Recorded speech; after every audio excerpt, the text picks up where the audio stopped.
Freelancer के episode 1 में कहानी शुरू होती है सीरिया से और हम एक लड़की को भागते हुए देखते हैं और उसके पीछे कुछ आदमी पड़े हुए थे और तब ये गाड़ी आकर उस लड़की को ठोक देती है। तो आखिर वो लड़की किससे भाग रही थी और उसके पीछे वो आदमी लोग क्यों पड़े हुए थे, ये जानने के लिए जाना होगा हमें फ्लैशबैक में। कहानी जाती है 18 अगस्त 2021 को और हम देखते हैं कि तालिबान के लोग अफगानिस्तान काबुल के इंटरनेशनल एयरपोर्ट से उस देश में दाखिल हो जाते हैं और हर जगह अफरा तफरी फैल जाती है। लोग शहर को छोड़ने के लिए मजबूर होते हैं और काबुल के हवाई अड्डे पर अब पूरी तरह से अव्यवस्था फैल गई है। तजाकिस्तान में हम कुछ मर्सिनरीज को देखते हैं जो अपने मिशन पर जाने के लिए तैयार हो रहे थे, बस उन्हें ऑर्डर का इंतजार था। 3 दिन पहले इजराइल में हम अविनाश को देखते हैं जो एक मर्सिनरी है और वो एज अ फ्रीलांसर काम करता है, यानी कि वो किसी ऑर्गेनाइजेशन के लिए काम नहीं करता। वो समुद्र किनारे बैठे एक बूढ़े आदमी मिस्टर अवी गोम से मिलता है और अविनाश डॉक्टर 24/7 आरिफ खान से कांटेक्ट में रहते हैं। अवी गोम अविनाश को बहरूज हुसैनी नाम के एक हिजबुल्लाह एजेंट के बारे में बताते हैं जिसे वो सभी 2012 से ढूंढने की कोशिश कर रहे हैं। एक ही दिन में उनके 4 एम्बेसीज को निशाना बनाया गया और उनके पास खुफिया जानकारी है कि हुसैनी को काबुल में देखा गया है।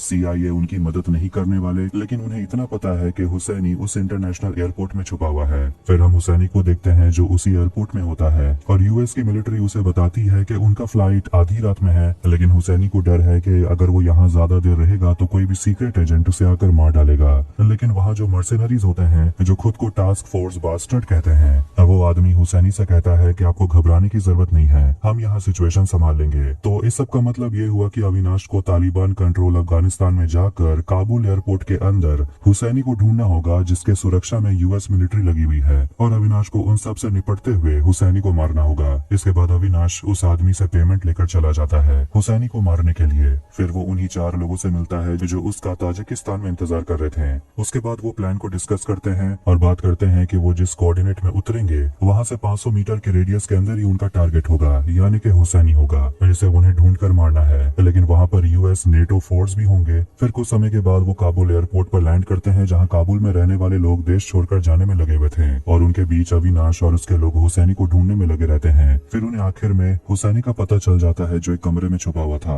और अविनाश जाकर उस पर बंदूक तान देता है और हुसैनी कहता है तो इसका मतलब मैं सही था, तुम एक फ्रीलांसर हो। इसके बाद अविनाश हुसैनी को गोली मार देता है और उसकी पूरी टीम वहाँ से निकल जाती है। अब कहानी आती है मोरक्को में और हम अविनाश को देखते हैं जो अपने घर आता है और वॉइसमेल में सुनता है कि मुरुनाल उसे ढूंढ रही है। मुरुनाल कोई और नहीं बल्कि उसकी पत्नी है। इसके बाद वो अपना लॉकर खोलता है, अपना पेमेंट रखता है और वो डार्क नेट पर जाकर किसी को लेटर भेजता है। फिर वो अगले दिन निकलता है अपना नॉर्मल काम करने के लिए, जिसके बाद वो एक मेडिकल फैसिलिटी में जाता है अपनी पत्नी मुरुनाल से मिलने के लिए, जिसे किसी तरह की बीमारी है जिस वजह से वो चीजों को भूल जाती है और उसी बीमारी से उबरने के लिए वो ये इस फैसिलिटी में आई है। मुरुनाल कहती है कि वो ठीक है, लेकिन तभी दोनों के बीच में बहस होने लगती है क्योंकि अविनाश जो काम करता है उसके वजह से वो अपनी पत्नी से कभी मिल नहीं पाता। दोनों के बीच इस वजह से थोड़ी दूरियां जरूर आ गई है और अविनाश कहता है कि तुम्हें पहले से ही पता था कि मैं क्या काम करता हूँ और तुमने फिर भी ये सब जानते हुए मुझसे शादी की। जिस पर मुरुनाल कहती है कि मुझे नहीं पता था कि तुम्हारा ये काम हमारी फैमिली को, हमारे लाइफ को इतने गलत तरीके से इफेक्ट करेगा।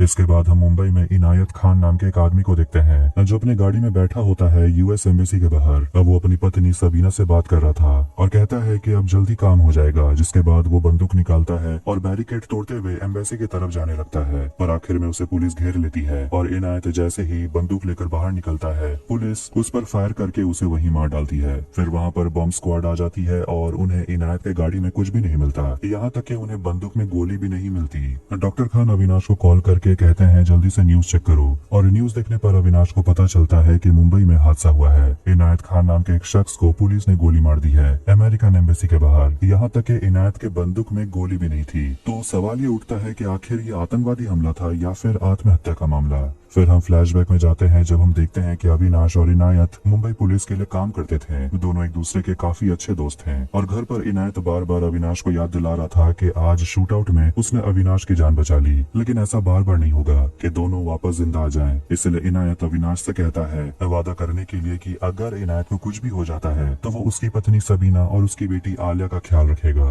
ये सब याद करके अविनाश काफी दुखी होता है क्योंकि उसने अपने दोस्त को खो दिया। वो तुरंत मुंबई पहुँचता है इनायत को को आखिरी बार गुड बाय कहने के लिए। और वहाँ डॉक्टर खान उसे कॉल करके बताते हैं कि ये जो हादसा हुआ है ये उसकी बेटी आलिया की शादी से जुड़ा हुआ है। अब हम एक फ्लैशबैक देखते हैं जब आलिया 8 साल की थी तब आखिरी बार अविनाश उससे मिला था। तो वहीं प्रेजेंट में अविनाश जाता है सबीना से मिलने के लिए और सबीना बताती है कि अब आलिया 21 साल की हो गई है और वो सिंगापुर गई थी पढ़ाई करने के लिए, जहाँ उसे एक लड़के से प्यार हो गया। उस लड़के का नाम मोहसिन था और दोनों सिंगापुर में मिले कॉलेज में। मोहसिन के परिवार का एक रिक्रूटमेंट एजेंसी था जिसका ब्रांच मुंबई में भी है। सभी लोग उसके परिवार को जानते पहचानते थे और इनायत ने भी कुछ लोगों को लगाया मोहसिन के परिवार को जानने के लिए, लेकिन पता चला कि मोहसिन का परिवार बहुत ही अच्छा है। तो वो दोनों कौन होते हैं? आलिया के दिल को तोड़ने वाले। इसलिए आलिया और मोहसिन का निकाह हो जाता है। सब कुछ सही चल रहा था, जिसके बाद मोहसिन और आलिया और मोहसिन का पूरा परिवार शादी के बाद इस्तांबुल घूमने के लिए जाते हैं। और ये बात आलिया अपने मम्मी पापा को फोन करके बताती है। उन लोगों की आलिया से हमेशा बात होती थी,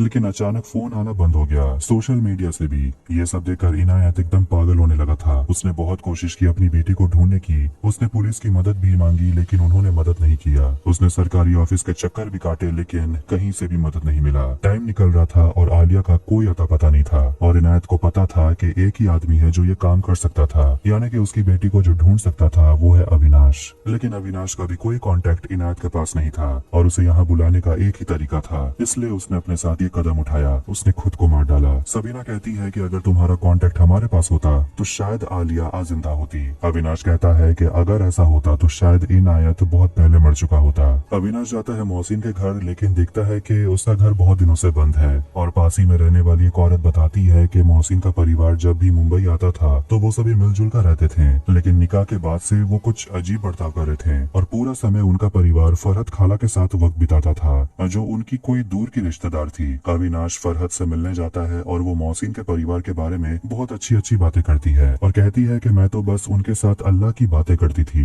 जब अविनाश पूछता है क्या बातें करती थी तो फरहत नहीं बताना चाहती। फरहत अविनाश से उसका नाम पूछती है, जिस पर अविनाश बोलने से हिचकिचाता है और फरहत बताने लगती है कि वो पहली बार मोहसिन के परिवार से मलेशिया में मिली थी। फरहत मोहसिन के भैया खालिद की पत्नी असर से मिलती है, उसे एक तरह से ब्रेन वॉश करने की कोशिश करती है, ये कहकर कि आखिर वो लोग किस तरह के मुसलमान हैं, वो अपने अल्लाह से इतने दूर कैसे हो गए। फरहत उन्हें समझाने लगती है कि ये जिंदगी तो बहुत छोटी है, लेकिन कब्र से जन्नत तक का सफर इतना आसान नहीं होने वाला। तो वो असर से कहती है कि इस्लाम की राह पर लौट आइए। इसके बाद फरहत परिवार के सभी लोगों के सामने इस्लाम के बारे में अपना ज्ञान देने लगती है। एक तरह से देखा जाए तो उन्हें ब्रेन वॉश करती है। अविनाश पूछता है कि आप तो विदेश जाती रहती होंगी और उसे वो पूछ लेता है कि आप किस ऑर्गेनाइजेशन के लिए रिक्रूट करती हैं, जिस पर फरहत काफी भड़क जाती है और कहती है कि मैं तो सिर्फ दावत देने का काम करती हूँ, लोग तो अपने मर्जी से जाते हैं, जो मेरा ईमान कहता है मैं वही करती हूँ। अविनाश डॉक्टर खान से मिलता है और दोनों को यही लगता है कि शायद आलिया को किसी टेररिस्ट ऑर्गेनाइजेशन में रिक्रूट करने के लिए भेज दिया गया है। और ये सब कुछ हुआ है एयरपोर्ट में जब वो सभी मलेशिया जाने के लिए निकल रहे थे, लेकिन मोहसिन के बड़े भाई खालिद ने हनीमून का बहाना देकर मोहसिन और आलिया को इस्तांबुल भेज दिया। डॉक्टर खान बताते हैं कि इस्तांबुल से ही आईएसआईएस अपने रिक्रूट को चुनते हैं और पिछले कुछ महीने से आईएसआईएस काफी एक्टिव भी है और उनका एक नया विंग भी शुरू हुआ है और सीरिया से इस्तांबुल जाने का एक नया रास्ता भी खुला है, इसीलिए इस्तांबुल उनका सबसे आसान टारगेट है। फिर हम आलिया और मोहसिन को देखते हैं जो इस्तांबुल में शॉपिंग कर रहे थे, लेकिन मोहसिन आलिया को क्रेडिट कार्ड यूज करने से मना करता है और कहता है कि हमें कैश यूज करना होगा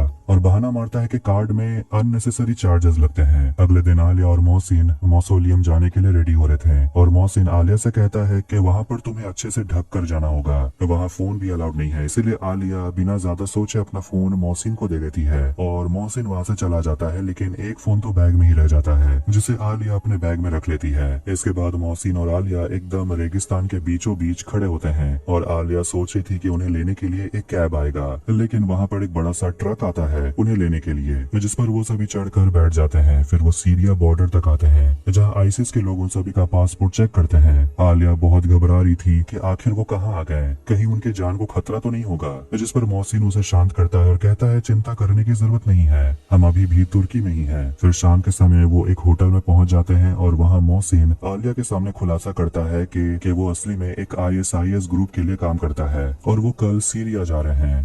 एपिसोड 2 में असलियत जानने के बाद अगले दिन आलिया होटल से भाग निकलती है, पर जब ये बात मोहसिन को पता चलता है तो अपने गाड़ी से निकलता है आलिया को ढूंढने के लिए, और वो अपनी गाड़ी से आलिया को ठोक देता है और वो गिरकर बेहोश हो जाती है। अब कहानी जाती है मुंबई में 7 साल पहले, और हम एक लड़की को देखते हैं जो होटल के कमरे में बंद रहती है, और ये खबर अविनाश को पता चलता है तो वो तुरंत होटल पहुंचता है। पता चलता है कि होटल के मैनेजर ने होम मिनिस्टर के साले की बात मानकर उस लड़की को कमरे में बंद करके रखा है। इनायत और अविनाश कहते हैं उस लड़की को बाहर निकालने के लिए तो मैनेजर को उस लड़की को बाहर निकालना ही पड़ता है, और ये होता देखकर होम मिनिस्टर का साला पुलिस स्टेशन पहुंच जाता है और इनायत को धमकाने लगता है कि जिसने भी उस लड़की को बाहर निकाला है वो उसे नहीं छोड़ेगा। तभी अविनाश वहां आकर मिनिस्टर के साले को एक जोर का थप्पड़ लगाता है। अगले दिन इनायत और अविनाश को होम मिनिस्टर की तरफ से बुलावा आता है, और जाने से पहले उसके सीनियर ऑफिसर इनायत और अविनाश को समझाते हैं कि तुम लोगों को ऐसा करने की क्या जरूरत थी, अब तुम लोगों का करियर खत्म हो गया। फिर दोनों होम मिनिस्टर से मिलने जाते हैं और उन्हें चेयर में बैठने तक के लिए नहीं कहा जाता, तो वो दोनों नीचे बैठ जाते हैं और होम मिनिस्टर के सामने अविनाश उसके साले से माफी मांगता है और कहता है कि मैं थोड़ा मेंटली डिस्टर्ब था। लेकिन होम मिनिस्टर को इन सब बातों से फर्क नहीं पड़ता और वो कहते हैं कि कल पूरे असेंबली के सामने तुम्हें माफी मांगना होगा। अविनाश कहता है मेरी नौकरी तो वैसे भी जा रही है, तो चाहे मैं माफी मांगू या ना मांगू इस बात को रहने दीजिए। लेकिन फिर मिनिस्टर नहीं मानते। अविनाश दोनों को ही एक एक थप्पड़ लगाकर वहाँ से चला जाता है। प्रेजेंट में मुंबई के इंटेलिजेंस ब्यूरो में हम ऑफिसर्स को देखते हैं जो अमेरिकन एम्बेसी के बाहर हुए हादसे के बारे में बात कर रहे होते हैं कि आखिर इनायत ने ऐसा क्यों किया, जिस पर कुछ का मानना है कि ये कोई टेररिस्ट अटैक नहीं था। इनायत बस एक हेडलाइन चाहता था किसी का ध्यान खींचने के लिए। लेकिन प्रॉब्लम ये है कि अमेरिका अब उनके पीछे पड़ गई है, क्योंकि वो भी इस हादसे के बारे में जानना चाहते हैं। तो वहीं मोहसिन के पूरे परिवार और आलिया को दिखते हैं जो सीरिया टर्की बॉर्डर के पास पहुंच जाते हैं जहां आईसिस टेररिस्ट ऑर्गेनाइजेशन सेटल था, और वहीं मोहसिन और उसका परिवार रुकते हैं और आलिया को अलग कमरे में ले जाया जाता है। तो वहीं मोहसिन और उसके भाइयों से सोशल मीडिया अकाउंट और ईमेल के पासवर्ड मांगे जाते हैं। आलिया के सोशल मीडिया अकाउंट को लेकर उसे बहुत डांटा जाता है, क्योंकि वो सोशल मीडिया पर नाचने और गाने वाले वीडियोस देख रही थी जो कि औरतों के लिए अलाउड नहीं है। तब वो लोग मोहसिन से कहते हैं आलिया पर नजर रखने के लिए। इसके बाद अमीना नाम की टेररिस्ट उन सभी को ले जाती है उनका घर दिखाने के लिए, जो कि बहुत बड़ा सा घर है और यहाँ पूरा परिवार रह सकते हैं। मुंबई के लाइब्रेरी में डॉक्टर खान और अविनाश मिलते हैं। डॉक्टर खान को इस टेररिस्ट ऑर्गेनाइजेशन के बारे में ज्यादा कुछ तो नहीं पता, वो बस इतना जानते हैं कि 1500 जितने लोग अपने हारे हुए इलाके को वापस जीतना चाहते हैं और उनके पास अब फंड्स भी आने लगे हैं, और ये ऑर्गेनाइजेशन बहुत सारे देशों में फैले हुए हैं। और दुख की बात यह है कि कई नौजवान अभी बेरोजगार हैं और वो आसानी से इनके झांसे में फंस जाते हैं और इनके इलाकों में तुरंत लोगों को सजा दी जाती है, इसलिए लोग कंट्रोल के अंदर ही रहते हैं। डॉक्टर खान वुमेन ब्रिगेड के बारे में बताते हैं जो उस इलाके में रह रही औरतों पर नजर रखते हैं, और उनके पास एक खास तरह का हथियार भी होता है। अगर वो किसी भी औरतों को बिना हिजाब के देखते हैं तो वो इस हथियार से उस औरत के चमड़ी उधेड़ कर रख देते हैं। मोहसिन के परिवार को वहाँ कमांडर मकसूद से मिलने का मौका मिलता है, और यहाँ डॉक्टर खान अविनाश को बताते हैं कि अगर तुम इनायत की बेटी को वहाँ से निकालना चाहते हो तो ये करना इम्पॉसिबल है, और वैसे भी तुम बहुत लेट हो चुके हो। इंटेलिजेंस ब्यूरो से एक ऑफिसर राघवेंद्र जाकर सबीना से मिलता है और उससे पूछता है आपके पति के हादसे की वजह से अमेरिका हमारे पीछे पड़ गया है, और आपके हस्बैंड किसी से तो कांटेक्ट करने की कोशिश कर रहे थे जो उनका काफी खास है, आप कुछ जानती हैं? जिस पर सबीना कहती है कि वो तो आपके पास भी आए थे सब कुछ बताने के लिए, पर आप लोगों ने क्या किया? आप लोगों ने उनकी मदद की? आलिया मोहसिन से लड़ने लगती है क्योंकि उसे नहीं बताया गया था कि शादी के बाद वो अपने घर से इतनी दूर सीरिया शिफ्ट हो जाएंगे। इस पर मोहसिन कहता है कि हम यहाँ खिलाफत के लिए लड़ रहे हैं और खिलाफत के लिए वो कुछ भी करेगा, और वो सभी मिलकर पूरे दुनिया को इस्लाम में बदल देंगे। आलिया उसे समझाती है कि हमारा इस्लाम ऐसा नहीं है। इस पर मोहसिन भड़क जाता है और उसे शरिया कानून याद दिलाता है। कहता है कि जहाँ तुम्हारा पति होगा तुम्हारा घर वहीं होगा, और उस पर वो हाथ भी उठाता है, और ये सब होता देखकर आलिया को यकीन नहीं होता। क्या वो इस दिन के लिए मोहसिन से शादी की थी? उसका दिल टूट जाता है कि वो कहाँ फंस गई। वो यहाँ से जाना चाहती है, और जब रात में उसका पति सो रहा था तो वो चुपके से अपना फोन निकालती है और उसमें से वो अपने पापा को मैसेज भेजती है, जो मैसेज सबीना को मिल जाता है, जिसमें वो मदद मांगते हुए लिखती है कि मुझे यहाँ से निकालने के लिए पूरा परिवार टेररिस्ट ऑर्गेनाइजेशन से मिला हुआ है। आलिया डिटेल में सब कुछ बात करती है कि उस एरिया में वो कहाँ रह रही है, उसका घर कैसा दिखता है। तभी फोन का चार्ज खत्म हो जाता है। ये सब देखकर सबीना तुरंत अविनाश को कॉल करती है। फरहत अपने घर आ रही होती है, तभी वो रास्ते में एक मुस्लिम परिवार को देखती है जो बैठकर टीवी पर गाना सुन रहे थे। फरहत उनसे कहती है अभी भी समय है, इन सब चीजों से तौबा कर लो। फिर वो घर आती है और VPN यूज करके एक एडल्ट वेबसाइट से ISIS ऑर्गेनाइजेशन के एक मेंबर से कांटेक्ट करती है और उन्हें कुछ फोटो भेजती है। सबीना अविनाश को बताती है मैसेज के बारे में जो उसकी बेटी भेज रही थी। ये सुनकर अविनाश कहता है कि ये हमारी आखिरी लाइफलाइन है जिससे हम आपकी बेटी को ढूंढ सकते हैं, लेकिन ये बहुत बड़ा रिस्क है क्योंकि आईसिस ट्रैक करते रहते हैं अनरजिस्टर्ड नेटवर्क को और इससे आलिया को भी खतरा हो सकता है। इसलिए अविनाश सबीना से कहता है कि आपको कुछ नियम फॉलो करने होंगे और आपको एक नया नंबर ले लेना चाहिए और उसी से आप आलिया को मैसेज करिएगा और बात करने की कोशिश मत करिएगा। उसे ये मत बताइएगा कि इनायत मर चुके हैं वरना वो टूट जाएगी। फिर सबीना अपनी बेटी से मैसेज पर बात करती है और उसे कहती है कि अगर हो सके तो तुम जहाँ रह रही हो वहाँ का फोटो भेजना और कोई जल्दी नहीं है, आराम से करना ताकि लोगों को तुम पर शक ना हो। लेकिन तभी आलिया इमोशनल हो जाती है और सोचती है कि ये उसके पापा उसे मैसेज कर रहे हैं और वो अपने पापा से कहती है कि प्लीज मुझे यहाँ से निकालिए। पापा लिखा हुआ देखकर सबीना भी इमोशनल हो जाती है और उसे कहती है मैसेज करना बंद करो, बहुत समय हो गया। तभी आलिया डर जाती है क्योंकि मोहसिन दरवाजे को पीटने लगता है। अब एपिसोड 3 में आलिया दरवाजा खोलती है और मोहसिन के पूछने पर कि तुम अंदर क्या कर रही थी, वो झूठ कह देती है कि मैं फ्रेश हो रही थी। कहानी जाती है 8 साल पहले और हम देखते हैं कि अविनाश को जॉब से निकाल दिया गया था क्योंकि उसने होम मिनिस्टर के ऊपर हाथ उठाया और अब 2 हफ्ते हो गए हैं। वो हर दिन ड्रिंक करते रहता है जिससे मृणाल भी थक चुकी है। उसका अविनाश से झगड़ा हो जाता है और वो गुस्से में अपने बेटे जय को लेकर घर से चली जाती है। लेकिन जैसी वो वहाँ से निकलने वाली थी, जय अपने खिलौने को लेने के लिए अपने गाड़ी के पीछे चला जाता है और मृणाल गाड़ी निकालने के लिए गाड़ी को बैक करती है और अपने बेटे के ऊपर ही गाड़ी चढ़ा देती है जिससे अविनाश और मृणाल के बेटे जय की वही मौत हो जाती है। इसी वजह से मृणाल इतने सालों से डॉक्टर जेनी से थेरेपी ले रही है और उन्हीं के मेडिकल फैसिलिटी में रहती है और डॉक्टर अविनाश से भी पूछती है कि तुम्हें भी थेरेपी लेने की सोचनी चाहिए, लेकिन वो कोई जवाब नहीं देता। वो जाकर अपनी पत्नी से मिलता है और वो उसे सबीना की बेटी आलिया के बारे में कुछ बताने वाला था लेकिन नहीं बताता और मृणाल भी बहुत खुश है क्योंकि वो कुछ दिनों में घर वापस आने वाली है। अविनाश अपना नया नंबर सबीना को भेजता है तो वहीं दवे नाम का एक पुलिस इंस्पेक्टर होम मिनिस्टर के कहने पर अविनाश को ढूंढते हुए डॉक्टर खान के पास आता है और उससे वो अविनाश के बारे में सब कुछ जानना चाहता है, जिस पर डॉक्टर खान कहते हैं कि मैं तो तुम्हें उसके बारे में सब कुछ बता दूंगा। इसके बाद वो तो मुझे मार डालेगा लेकिन तुम भी नहीं बचोगे। लेकिन मुझे इस बात से कोई प्रॉब्लम नहीं है, मैं तो 65 का हो गया हूँ, मैंने पूरी लाइफ जी ली है। इसके बाद वो बताने लगता है कि कैसे अविनाश पहली बार एक फ्रीलांसर की तरह काम करने के लिए 2015 के एक मिशन में गया था। प्रेजेंट में अविनाश डॉक्टर खान के साथ मोहसिन के परिवार के बारे में बात कर रहा था। तभी उसे CIA के डायरेक्टर बर्ट रफेल का कॉल आता है और वो बताते हैं कि हमने तुम्हारा वेबसाइट में तुम्हारे आर्टिकल को पढ़ा, लेकिन हमें तुर्की और सीरिया के इलाकों में कोई भी ऐसी एक्टिविटीज देखने को नहीं मिली। फिर भी अविनाश डॉक्टर खान से बात करता है और उन्हें बताता है कि CIA का कॉल आया था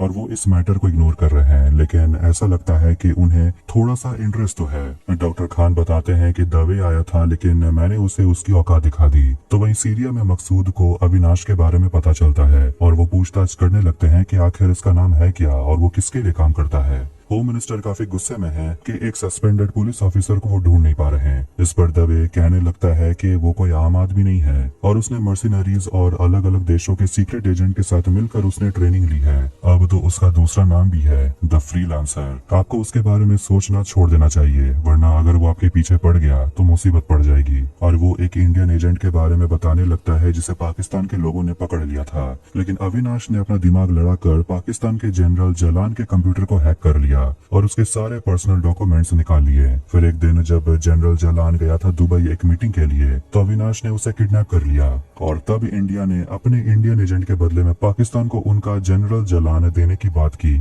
इससे इंडिया का एजेंट बच पाया। तो वही मोहसिन घर आकर अपने कमरे की तलाशी लेता है और आलिया की चीजों को चेक करता है और उसे बता देता है कि तुम्हारे पिता ने खुद की जान ले ली अमेरिकन काउंसलेट के बाहर। और मोहसिन आलिया से झूठ कहता है कि तुम्हारे पापा एक टेररिस्ट ऑर्गेनाइजेशन से जुड़े हुए थे और उन्होंने हमारे लिए कदम उठाया है, वो शहीद हुए हैं, इसलिए तुम्हें रोने की जरूरत नहीं है। लेकिन आलिया रोने लगती है और मोहसिन उसे अविनाश का तस्वीर दिखाता है और पूछता है कि ये कौन है। आलिया पहचान जाती है कि ये तो उसके अविनाश अंकल हैं, लेकिन वो कहती है कि वो इंडिया में नहीं रहते और मैं उसे 8 साल पहले मिली थी। आलिया चुपके से जाकर अपनी माँ से बात करती है और सबीना को बताना पड़ता है कि तुम्हारे पापा अब नहीं रहे और उन्होंने ऐसा कदम उठाया ताकि तुम सही सलामत घर वापस आ पाओ। वो उसे अविनाश का नंबर देती है और कहती है कि तुम उसे कांटेक्ट मत करना, वो तुम्हें कांटेक्ट करेगा। मोहसिन जो कमांडर मकसूद का भरोसा जीतना चाहता है वो उसे बता देता है कि उस आदमी का नाम अविनाश है और उसकी पत्नी आलिया सच कह रही है। इसके बाद आलिया बाहर घूम रही थी और वो अपना फोन लेकर चुपके से सब कुछ रिकॉर्ड करने लगती है। मोहसिन कमांडर के सामने अपना प्लान बता रहा था कि वो किस तरीके से अपना इस्लामिक स्टेट वापस पा सकते हैं, वो भी लोगों में अपना डर बनाकर। इसके लिए वो अपना और आलिया का बलिदान देने का सोच रहा था। आलिया एक लड़की के साथ घूम रही थी और उसे भी यहाँ पर जबरदस्ती लाया गया था और वहाँ पर वो हंसी मजाक करते हैं, जिस पर वो वुमेन ब्रिगेड वाली औरत उसे पीटती है और कहती है हंस क्यों रही हो और अरबी में बात करो और नहीं आती है तो सीखो। अब हम एक CIA के ऑफिसर मार्क को देखते हैं जो राधा बख्शी नाम के एक ऑफिसर से मिलता है। दोनों अविनाश के बारे में बात कर रहे होते हैं और सोचते हैं कि एक फ्रीलांसर हमसे अभी कांटेक्ट क्यों कर रहा है और वो आखिर हमें परिवार के बारे में बताना क्या चाहता है। राधा उसे मोहसिन के परिवार के बारे में बात करती है और उसके परिवार में समीर नाम का एक भाई भी है जो पायलट है और वो US रेसिडेंट है और उनका पूरा परिवार सीरिया शिफ्ट हो गया है। मार्क सोच रहा होता है कि आखिर इन परिवार को टेररिस्ट ऑर्गेनाइजेशन में शामिल करने के लिए मना कौन रहा है, वो भी उन परिवारों को जो सीरिया से इतने दूर रहते हैं। इन सब के बारे में जवाब जानने के लिए राधा अविनाश के साथ एक मीटिंग फिक्स करती है। अविनाश सबीना को कॉल करके पूछता है क्या आपकी आलिया से बात हुई, तो वो कहती है हाँ और अभी मैंने उसे सब कुछ बता दिया है और सीरिया में लोग तुम्हारे बारे में भी जानते हैं। मोहसिन और पूरा परिवार प्लान के बारे में बात कर रहे थे जिसे पूरा करने के लिए वो रक्का जाने का प्लान बनाते हैं और खालिद और असर भी जाना चाहते हैं और इस बारे में आलिया से वो बात छुपाते हैं, जिस पर आलिया अपनी माँ को बता देती है कि परिवार का बर्ताव मेरे साथ थोड़ा बदल गया है। वो मुझसे बात छुपाते हैं। अगले दिन अविनाश CIA के ऑफिसर मार्क और राधा से मिलता है और उसे मोहसिन के परिवार के बारे में वो पूरा रिपोर्ट फाइल दे देता है और बताता है कि एक लड़की जिसकी नई नई शादी हुई है उसी ने अपने पापा से बात करने के लिए मैसेज भेजा था और ये सब वो छुप छुप के कर रही है और वहीं हमें वहाँ के बारे में सारी डिटेल्स दे रही है और फिलहाल आलिया के बारे में वहाँ कोई नहीं जानता और उसी ने ये सारे फोटोज भेजे हैं और मुझे उसे वहाँ से निकाला है। उस रात फरहत सबीना के घर जाती है और उसे समझाती है कि अगर आप अपनी बेटी को ढूंढने की कोशिश करती हैं तो उसकी जान खतरे में आ जाएगी और अपने पुलिस वाले दोस्त को कह दीजिए सीरिया जाने की जरूरत नहीं है, आपकी बेटी नेक राह पे चल रही है और समय आ गया है कि आप भी उसी राह पे चले। सबीना उसे कहती है कि इस्लाम के बारे में मुझे किसी और से जानने की जरूरत नहीं है। IB officer Raghavendra doctor Khan के घर पहुंच जाते हैं तो वहीं जब मौका मिलता है तो आलिया को अविनाश कॉल करता है। एपिसोड 4 में अविनाश आलिया से कहता है कि तुम जहाँ हो वहाँ से तुम खुद को निकाल सकती हो और CIA तुम्हारी मदद करेगी, तुम्हें बस कुछ इन्फॉर्मेशन इकट्ठे करने हैं टेररिस्ट के बारे में, उनके फंडिंग के बारे में, उनके सारे लोकेशंस के बारे में। बदले में वो एक एक्सट्रैक्शन मिशन चलाकर तुम्हें वहाँ से सेफली निकाल लेंगे। IB officer Raghavendra doctor Khan के साथ बात कर रहे होते हैं और उसे वो अविनाश के बारे में पूछते हैं कि आखिर वो अमेरिकन काउंसलेट के बाहर हुए हादसे से वो कैसे जुड़ा हुआ है। अविनाश का कोई डिजिटल फुटप्रिंट भी नहीं है और उसे अविनाश के बारे में जानना है, जिस पर डॉक्टर खान कहते हैं कि अगर आपको मुझसे पूछताछ करनी है तो आपको वारंट लेकर आना होगा।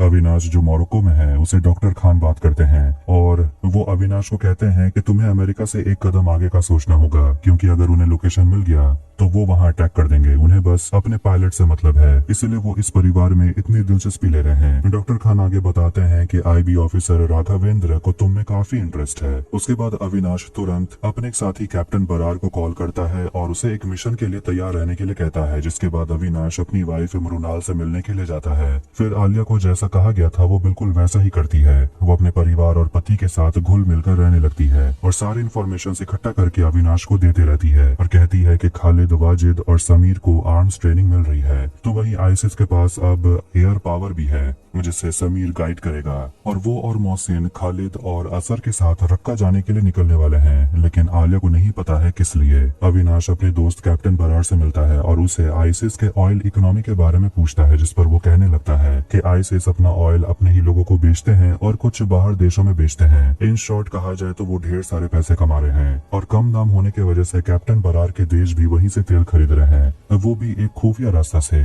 अपनी पहचान को छुपाकर। और कैप्टन अविनाश को खुफिया रास्ता दिखाता है। अविनाश अपने एक और साथी विल्सन से कांटेक्ट करता है और उसे कहता है कि उसे एक 21 साल की लड़की के सारे डॉक्यूमेंट्स किसी और के आइडेंटिटी में डुप्लीकेट करवाना है, जिसके लिए विल्सन मान जाता है और कहता है कि जितने जल्दी पैसे आ जाएंगे उतनी जल्दी काम हो जाएगा। दिन के समय वुमेन ब्रिगेड एक दुकान में जाती है कुछ खरीदने के लिए और आलिया पास के कैफे में जाकर कुछ डॉक्यूमेंट्स अविनाश को भेजने के लिए अपने फोन में सेव कर लेती है। तभी वहाँ आकर अमीना असर और आलिया से कहती है कि रक्का जाने से पहले तुम दोनों को फोन दे दिया जाएगा जाएगा, जिस पर असर खुश हो जाती है। अविनाश एक और आदमी से जाकर मिलता है जो मोरक्को में अपना इंडियन फूड रेस्टोरेंट चलाता है, और अविनाश उसे कहता है कि उसे सीरिया इराक बॉर्डर पहुंचना है, जिस पर वो आदमी कहने लगता है पहुंचना बहुत आसान है क्योंकि उसी रास्ते से उसके बहुत सारे सामान आते हैं और रेफ्यूजीज का स्मगलिंग भी होता है। अविनाश कहता है कि मुझे किसी को वहां से एक्सट्रैक्ट करना है। आलिया की मदद से अविनाश मोहसिन का कंप्यूटर हैक कर लेता है और उसी रात में मोहसिन के परिवार को उनका फोन और राशन कार्ड दे दिया जाता है। आलिया अविनाश से बात करती है और अविनाश उसे कहता है कि तुम अपना पुराना नंबर से ही मुझसे कांटेक्ट करना